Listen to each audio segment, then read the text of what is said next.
Bien, a continuación tenemos una pequeña cápsula informativa en la cual vamos a disertar un poco sobre lo que tiene que ver con la clasificación del salario en Venezuela. Esta clasificación que yo les voy a presentar a continuación está basada en lo que establece la propia Ley Orgánica del Trabajo y en la propuesta de algunos autores, ¿ok?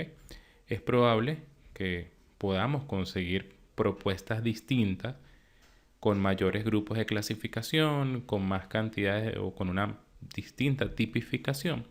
Sin embargo, esta propuesta pues está basada procurando ser lo más práctica posible a los fines de la comprensión de cómo funcionan los sistemas de compensación laboral en nuestro país, ¿ok? Entonces, de acuerdo con lo que establece la Ley Orgánica del Trabajo, nosotros pudiéramos hablar de dos formas de clasificación del salario. La primera de ellas, de acuerdo con los conceptos que conforman el salario, y la segunda, de acuerdo con la forma en que se estipula ese salario. En el primer grupo, nosotros vamos a conseguir dos tipos. Vamos a conseguir que, de acuerdo con los conceptos que lo conforman, el salario puede ser clasificado como salario normal o como salario integral. Esto está establecido en el artículo 104 del Decreto con rango, valor y fuerza de Ley Orgánica del Trabajo de los trabajadores y las trabajadoras. De acuerdo entonces con lo que establece este artículo, el salario normal es aquel que está conformado por todos aquellos conceptos de retribución o remuneración que percibe el trabajador en contraprestación a sus servicios de forma regular, permanente, periódica y segura.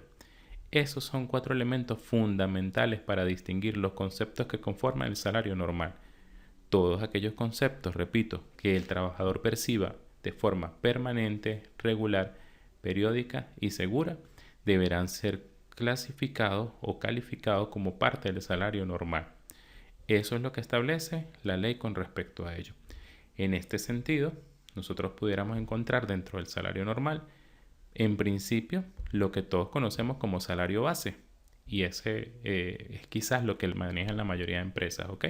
La mayoría de empresas maneja un salario base para cada trabajador y bueno, eso es parte del salario normal.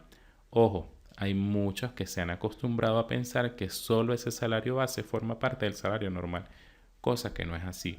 Allí podemos encontrar otros conceptos, como por ejemplo, si yo estoy en una empresa o tengo un trabajador que, además de ese salario base, trabaja en horario nocturno y todos los meses le calculo un recargo por bono nocturno, ese recargo por bono nocturno formará parte de su salario normal. Si yo tengo un trabajador que labora todos los días domingos, entonces mensualmente yo le debo pagar, o periódicamente mejor dicho, yo le debo pagar su recargo por laborar en día feriado.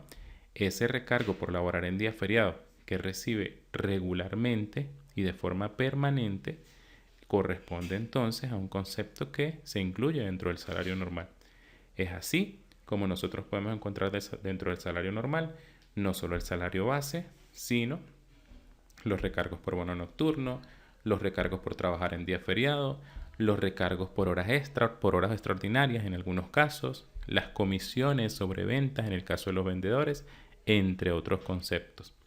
Ahora bien, si hablamos del salario integral, el salario integral está conformado por todos los conceptos que conforman el salario normal, adicionando todas aquellas remuneraciones que el trabajador percibe de forma eventual o extraordinaria y lo que corresponde al bono vacacional y las utilidades o bonificación de fin de año. ¿Ok? Vamos entonces con el siguiente grupo. En el siguiente grupo, mejor dicho, la siguiente clasificación está basada en la forma en que se estipula el salario. En este grupo, entonces, nosotros vamos a conseguir tres tipos de salario básicamente. Por una parte, lo que llaman lo que la ley define como salarios fijados por unidad de tiempo, que son aquellos salarios en los que lo que interesa es que el trabajador cumpla con una jornada laboral. Es decir, en este tipo de salarios no interesa o no es el objeto principal de medición la productividad o el rendimiento del trabajador. Por lo tanto, lo que percibe el trabajador no está amarrado a su rendimiento. Es así como nosotros encontramos en esta clasificación lo que son los salarios estipulados de forma mensual, de forma quincenal, de forma semanal, de forma diaria, entre otras. Esto está estipulado en el artículo 113 de la LOT. También tenemos dentro de esta clasificación lo que es el salario variable. El salario variable, en contraposición al salario anterior, es aquel que sí depende del nivel de rendimiento o la productividad del trabajador. Conseguiremos entonces aquí, de acuerdo con los artículos 114, 115 y 116 de la LOT, lo que son los salarios establecidos por unidad de obra, por pieza o destajo, los salarios establecidos por tarea y los salarios establecidos por comisión. Y finalmente tenemos una clasificación intermedia, que es el salario mixto. El salario mixto, pues como su nombre lo indica, es un salario que está conformado por una porción fija y por una porción variable. Un ejemplo clarísimo de este tipo de salario pudiera ser el de un vendedor al que se le establece un salario base y, además de eso, unas comisiones calculadas en función de las ventas que liquide periódicamente, ¿ok? Supongamos que mensualmente. De modo que ese trabajador percibirá cada mes, supongamos que es mensualmente el pago, percibirá lo que corresponde a ese salario base fijado, es decir, o establecido de manera fija, y lo que le corresponda en esa oportunidad de comisiones sobre ventas, que sería la porción variable. Ojo. Entonces, ¿dónde está la importancia de entender la clasificación del salario en nuestro país? El meollo de todo este asunto es que en función de esa clasificación o de cada uno de esos tipos de salarios es que se determinan la forma en que se calculan los diferentes conceptos de retribución. Entonces, es fundamental para cualquier persona que quiera trabajar en esto o quiera efectuar labores relacionadas con los sistemas o el cálculo de compensaciones de trabajadores, entender en profundidad esto en principio, ¿ok? Espero entonces que haya quedado clarificado un poco lo que tiene que ver con la clasificación del salario en nuestro país. Muchas gracias.